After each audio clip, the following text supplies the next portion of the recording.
Donald Trump is the projected winner of the New Hampshire Republican primary. Now, as you can see here, Trump won with about 55% of the vote to Nikki Haley with 43%. As you can see, many of the delegates have already been allocated. But what does this result mean, and what does it reflect for both candidates? Well, first off, Trump won in a state that was very unfavorable for him. This was a state with a huge amount of college educated voters, and he still won. That shows that pretty much this Republican primary is over. Nikki Haley has no reliable pathway forward because of the fact that really Nikki Haley's coalition is around these college educated voters who are furious with Donald Trump. And there was a lot of crossover voting here on the Democratic side or on the independent side with Nikki Haley. But even then, with a state that had the optimal conditions to give Nikki Haley a victory, she still lost. That's not a very promising sign for her. She's probably most likely going to end her campaign pretty soon. Now, as you can see here, Trump won by about 11.5 percentage points. The turnout was record-breaking. We're expecting around 330,000 votes total, but the last time in 2016 was the highest turnout year before this election, and it had just about 270,000 votes. Now, there's still the Democratic primary side, and Joe Biden was a write-in. He was not a technical candidate because he wants the state of South Carolina to be first in the Democratic process. Well, as it turns out, he still won with a majority, but this race is just not important whatsoever, and that's all the coverage there is. Now, what are some of the takeaways in this race? Well, you can see here that Donald Trump obviously won the state, but still there were a lot of precincts, a lot of these townships that ended up voting for Nikki Haley. So, why did some precincts go for Trump? Why did some others go for Haley? Well, let's look at the state of Iowa, and the state of New Hampshire. 45% of the voters in New Hampshire identify as independents, which is a very high amount. Iowa, for example, only had 16%. And you can see here that because independents made up such a huge amount of the electorate, Haley got the upper hand in this group of voters, which is half of the state's electorate. And if you look at the voters who decided in the last few days, a lot of them backed Haley, which is a very good sign for Haley that she had a lot of the momentum. Now, the white evangelicals. These group of voters made up 55% of the electorate in Iowa, but 19% in New Hampshire.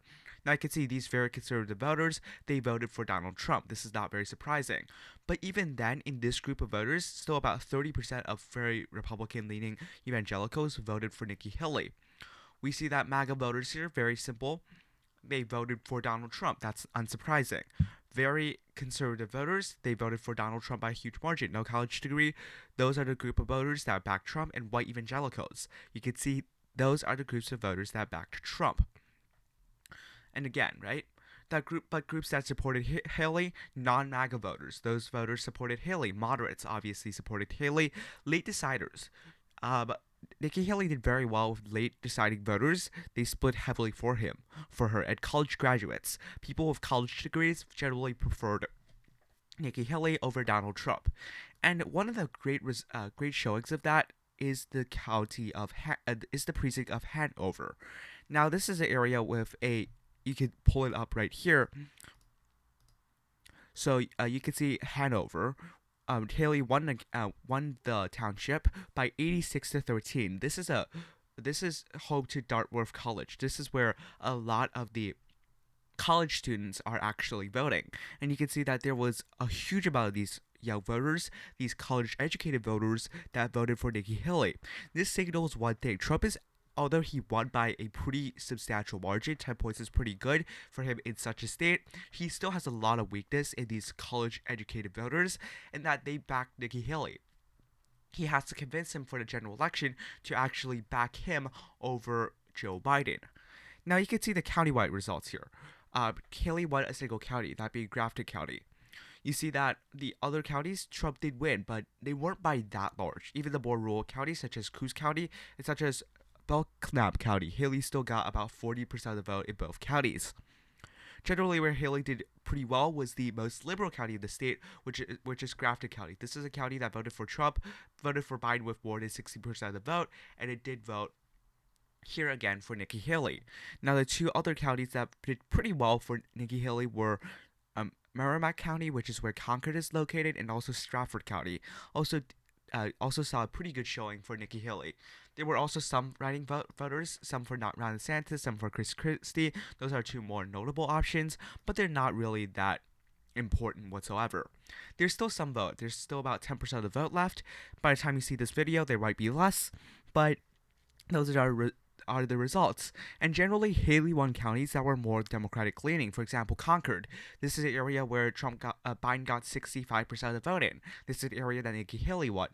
But he also won the county of Dover, where Biden also secured 65% of the vote, while the more conservative cities of Manchester and Nashua voted for Donald Trump by slight margins. Again, the more rural type of precincts with less college-educated voters, those are the areas that back Donald Trump. For example, in this county, this is the area that voted for Donald Trump, and there's also a bunch of rural counties. However, in the suburban areas, such as around Dover here, you see all these counties. For example, Portsmouth, there's still about 25% of the vote. There's still almost 1,000 votes. These are areas that are more, generally speaking, liberal leaning, and those are areas that back Nikki Haley. Again, the area around Concord, the area around Dover, the area around Hanover, which is the college town, and also the area of the immediate suburbs of Nashua. Those are some of the areas that backed Nikki Haley. If you look at where both candidates got their votes, you see Salem. This is the region where Trump did very well, but if you look at where Haley did very well, the Dover region was very well for Nikki Haley. Anyways, that is my coverage of the state of New Hampshire. Thank you for watching. Have a nice day. Goodbye.